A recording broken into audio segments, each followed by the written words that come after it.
हृदय आपण सर्व या शक्तीला एकतेने प्रणाम करूया. भगवान बाबा हनुमान जी को प्रणाम. महान त्यागी बाबा जुमदेव जी को प्रणाम. परमात्मा एक. भगवंत प्राप्तीकरता निष्काम कर्मयोग साधण्याकरता परमपूज्य परमात्मा एक सेवक मंडळ वर्धमान नगर नागपूरच्या वतीनं बाबांच्या आदेशाप्रमाणे परमपूज्य परमात्मा एक सेवक श्री लुटे साहेब यांच्या निवासस्थानी 9वे हवन कार्य नुकतेच पार पडले आणि या निमित्तानं एका परमेश्वराची चर्चा बैठक या ठिकाणी आयोजित केलेली आहे.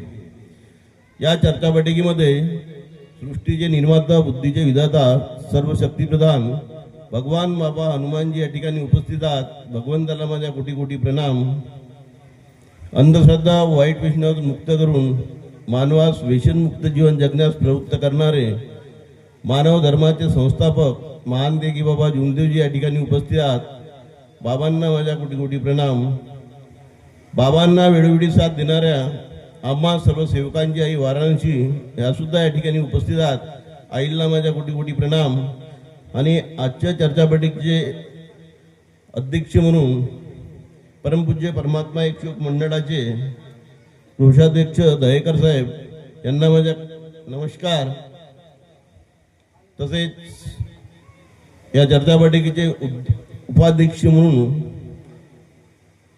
ह्या परमपूज्य परमात्मा एक सेवक मंडळाचे ज्येष्ठ मार्गदर्शक श्री राऊत गुरुजी यांना सुद्धा माझा नमस्कार. आणि परमपूज्य परमात्मा एक सेवक मंडळाचे उपाध्यक्ष श्री तुमसरे काकाजी यांना सुद्धा माझा नमस्कार. आणि मंचकावर उपस्थित परमपूज्य परमात्मा एक सेवक मंडळामार्फत सर्व मार्गदर्शक साहेब यांना माझा नमस्कार. आणि चर्चा बैठकीला उपस्थित सर्व सेवक सेविका बालगोपाल सर्वांना माझा नमस्कार.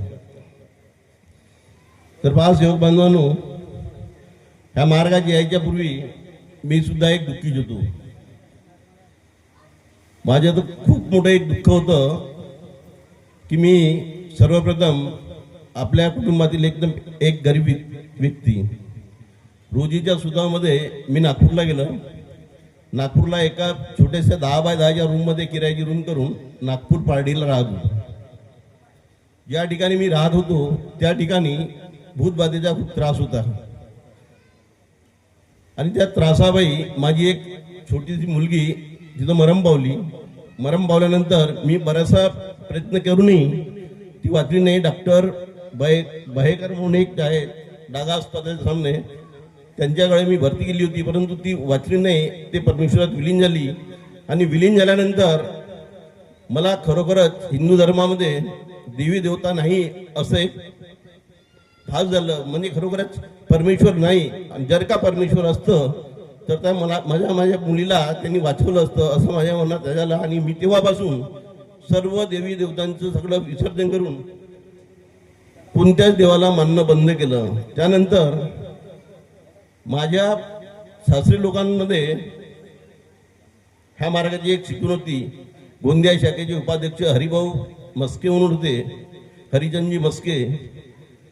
त्यांच्याकडून मला ह्या मार्गाची एक शिकवण मिळाली होती. पुन्हा माझ्याकडे एक मुलगा होता आणि त्या मुलावरती ते दुःख आलं होतं. मी त्यावेळेस खूप घाबरलं. आणि त्यावेळेस आमच्या पार्टी परिसरामध्ये एक मार्गदर्शक म्हणून येवलेकर बाई होत्या. त्यांच्याकडे गेलं, त्यांनी मला मार्गदर्शन केलं आणि मार्गाचे कारण विचारलं. तेव्हा मी त्यांना सांगितलं का आमच्याकडे जे असे दुःख आहे आणि त्या दुःखाबाई मुलगी मरण पावली. त्यांनी आम्हाला मार्गदर्शन केलं आणि मार्गदर्शन केल्यानंतर त्यांनी आम्हाला 3 दिवसाचे कार्य दिलं. 3 दिवसाच्या कार्य दिल्यानंतर आमच्याकडे पुन्हा एक मुलगा होता आणि मुलगावरही त्याच प्रकारे दुःख आलं होतं. तेव्हा आम्ही खूप घाबरलो होतो. आणि गुलाबरावजी धोपटे आमच्या अगदी बिलकुल बाजूलाच राहायचे. ते मध्यंतरी आम्हाला मार्गदर्शन करायचे. आणि हळूहळू आमचे ते दुःख 3/7/11/21 अशा प्रकारे ते कार्य केल्यानंतर दुःख दूर झाले. आणि त्यानंतर झालं काय की मी प्रायव्हेट रोजीरोटी म्हणजे 200-300 रुपये महिन्यानं काम करायच्या तिथं. 300 रुपये महिन्यानं सिक्युरिटी म्हणून होती, तिथं मी काम करायच्या. पण ते मला त्यावेळेस जमत नव्हतं. परंतु परिस्थिती अशी होती का ते 300 रुपयाची महिनाभर नोकरी करायचं मला भाग पडलं होतं. तेव्हा मी कुठंतरी काहीतरी करावं असं म्हणून मी एखाद्या चांगल्या मोठ्या व्यक्तीच्या माध्यमातून एक गाडी खरेदी केली. त्यावेळेस मला वाटते परमात्मा एक सेवक मंडळाच्या बँकेमार्फत सुद्धा गाड्या वाटप झाल्या होत्या, 6 सीटर ऑटो रिक्षा. परंतु मी त्यावेळेस भंडारा जिल्ह्याचा असल्यामुळे मला नागपूर जिल्ह्यामध्ये गाडी नाही मिळाली. तर मजबूरन मला भंडारा जिल्ह्यामध्ये येऊन सुद्धा गाडी खरेदी करायला लागली. मग मी भंडारा जिल्ह्यामध्ये गाडी खरेदी केल्यानंतर आमच्या येवलेकर जो मॅडम होत्या किंवा मार्गदर्शक होत्या, त्यांनी मला शब्द दिलं की तुम्ही तुमच्या मार्गदर्शक तुमच्या परिसरातील जे मार्गदर्शक आहेत जसं साकोलीमधले, कारण का तुम्हाला नागपूरला यायला खूप अडचण जातो, तुम्ही तिथून एखाद्या मार्गदर्शक म्हणून कार्य घ्या. तेव्हा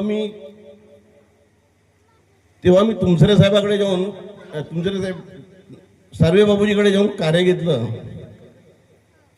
तेव्हा मला त्यांनी सांगितलं का तुम्ही तुमच्या परिसरातील एखादा कोणी मार्गदर्शक असेल त्याच्याकडे जाऊन कार्य घ्या. त्यांना होकारचा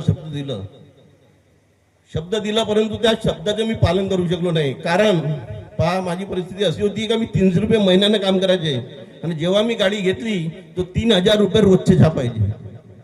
माझी परिस्थिती मला आठवत होती. त्या 3000 रुपये रोजचा मी धंदा करायचा, त्याच्यामुळे मी लोभात गेलो आणि त्या शब्दाकडे मी अवलक्ष केल्यामुळे माझ्याकडे जो एक मुलगा होता त्या मुलावर अचानक एक दुःख आलं. दुःख असं आलं का त्याला एक साधारणचा बुखार आला. त्याला मी दवाखान्यामध्ये नेलं.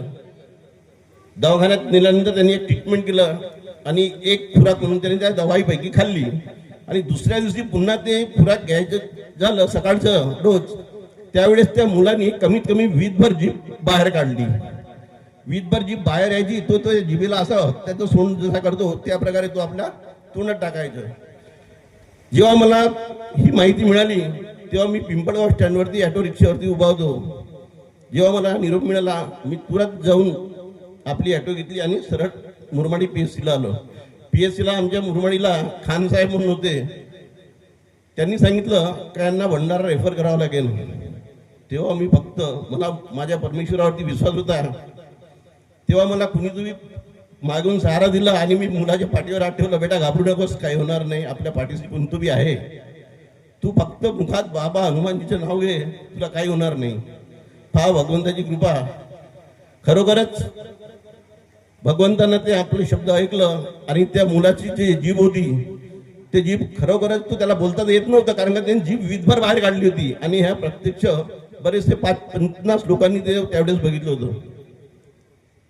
वीजभर जीभ बाहेर काढल्यानंतर डॉक्टर साहेबांना सरळ म्हटलं, साहेब तुम्हाला एक शेवटचं जे काही उपाय करायचे असेल ते करा, जे काही घडवायचे ते परमेश्वर घडवेल. खरोखरच त्यांनी एक शेवटचं एक इंजेक्शन म्हणून त्याला दिलं आणि थोड्या वेळानंतर 10 मिनिटानंतरच खरोखर त्याची जीभ आतमध्ये जायला लागली. हळूहळू आतमध्ये जाता गेली आणि तो नंतर 15-20 मिनिटांमध्ये बोलायला लागला. आणि अर्ध्या तासानंतर तो सरळ उठून बसला. बसून जरी चांगली गोष्टी वगैरे तो सांगू लागला. सांगायचा उद्देश हा आहे की शब्द हे भगवान आहे आणि शब्द हे सैतान आहे. शब्दाचं पालन केलं तर परमेश्वरी कृपा प्राप्त होऊन दुःख दूर होतो आणि शब्दाचं उल्लंघन केलं तर दुःख आल्याशिवाय राहत नाही. हे बाबांचे शब्द आहेत. आणि एवढंच नव्हे, मग त्याला आम्ही तिथून आल्यानंतर आम्ही आपल्या कुटुंबानिशी एकत्र बसलो आणि एकत्र बसल्यानंतर आपल्याकडून कुठं काय चुकलं त्याचा आम्ही आपल्या 3 लोकांमध्ये विचार विनिमय केला आणि खरोखरच जी आपली चूक होती ती चूक लक्षात आली. कारण का आम्हाला मार्गदर्शकांनी सांगितलं का तुम्ही तुमच्या परिसरातील मार्गदर्शकाकडून कार्य घ्या.